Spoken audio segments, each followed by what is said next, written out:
Hello Geeks and Gamers, Matt Lemke here with your gamer goggles, and today we have another flip through for you. This flip through is the Tyranny of Dragons series from Dungeons & Dragons. It's the Hoard of the Dragon Queen, which is the first book in a two-part series of books.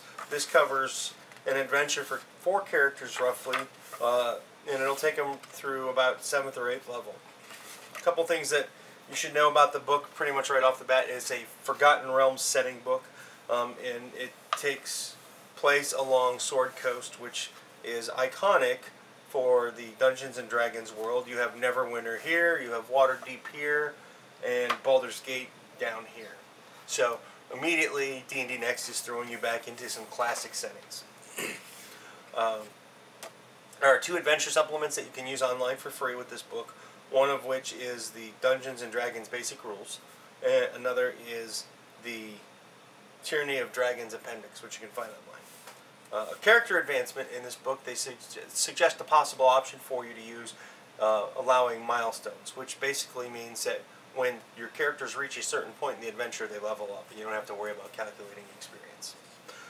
The basic background, well, before I get too much farther, since this is a 2-part book and it is an adventure book, I'm not going to spend a lot of time going over my favorite parts of the book so I don't spoil anything for you. I'm just going to go ahead and flip through and share things like the basic background of the adventure. The basic background is the Cult of Dragons has been doing research with undead dragons for years to unlock their wisdom and their knowledge so that they can use them to their own means. Well, of late, that has changed, and they've switched to live dragons, and this has caught the musings, we'll say, of Tiamat. And Tiamat has led the dragon cult to learn of these things that are called dragon masks, and they are seeking them out to do something diabolical that will involve Tiamat. Now, the cult draws the attention of the adventurers right at the start of the adventure when they're approaching town, or however as a GM you wish to tell the story.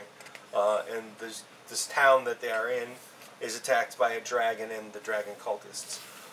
And this is really where the action begins, and it starts to take the characters down the adventure path that leads them through this whole book and possible side quests. There are quite a few things in the book, mostly episodes, which is, this particular episode you end up in Waterdeep.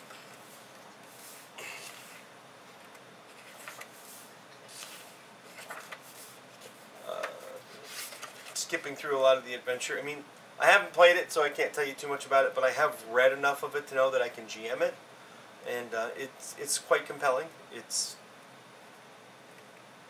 something I wouldn't say no to playing more than once. Most of the time when I adventure, I can only go through an adventure once, especially if I've GM'd it. Nice picture of a dragon there with some guy in treasure. Here is maps of the Skyreach Castle, which I thought was among the better maps in the book. And in the back there's a couple of appendixes, which we will go over a little bit more in detail. We have, for those of you that want to make character backgrounds that tie into this storyline, they have an appendix specifically for that. They have the monsters that are used in the book. This guy is really cool. I wouldn't mind using him as a mount for a paladin. It'd be kind of cool. I'm not sure he's big enough